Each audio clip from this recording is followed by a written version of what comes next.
I want to bring in Ivan Espinoza-Madrigal. He is an executive director of Lawyers for Civil Rights and represents some of the migrants sent from Texas to Martha's Vineyard. And I want to reinforce that for people because they know that Florida sent these migrants to Martha's Vineyard, but they came from Texas. Florida does not have a border with Mexico. So therein lies a little bit of the difference here, which is why perhaps some people are looking into a criminal investigation. You are among those pushing for a criminal investigation into Florida Governor Ron DeSantis.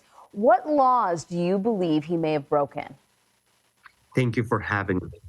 At Lawyers for Civil Rights, we are urging a federal investigation into the criminal activities surrounding the forced and fraudulent relocation and expulsion of these immigrants from Texas to Martha's Vineyard.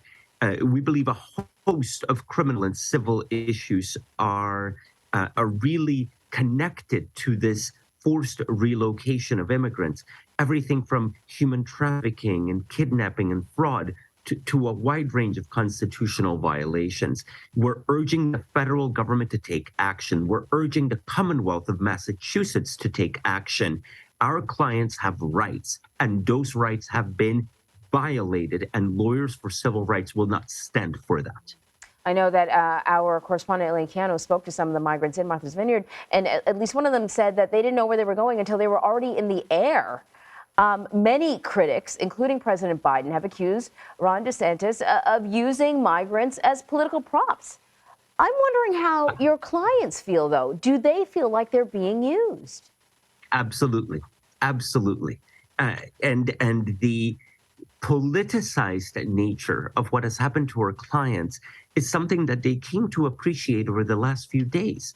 Most of them had no idea that this immigration issue was so polarized. And they didn't realize that they were stepping into essentially a really, really disputed and contested immigration arena. Our clients, since day one, surrendered themselves to immigration officials. They made themselves known. They requested immigration protection and relief. Immigration officials, the federal government, exercised its management over our clients, giving them appointments, setting them up for hearings. And what we see here is a deliberate and intentional interference with these federal proceedings. No state has a right to do that. What Florida and Texas have done is to derail our clients, sabotage our clients, and strip them of their dignity and civil rights. So you and others are calling for a federal criminal investigation. But what is your biggest concern if Governor DeSantis does not face any consequences?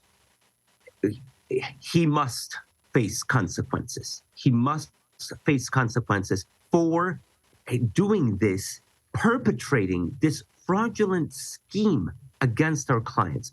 People who were desperate, as you just described in this segment. People whose lives have been threatened across the migrant journey. We're talking about people who were kidnapped, people whose teeth were removed because of torture and persecution.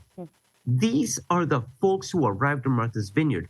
These are the folks who came to this country because this is a country of laws. And as they said to me in Spanish, un país de leyes, a country of the rule of law. And to now have the state of Texas, the state of Florida perpetrating this against our clients is despicable. And it's illegal, and Lawyers for Civil Rights will not stand for it. Ivan Espinoza-Madrigal, thank you very much.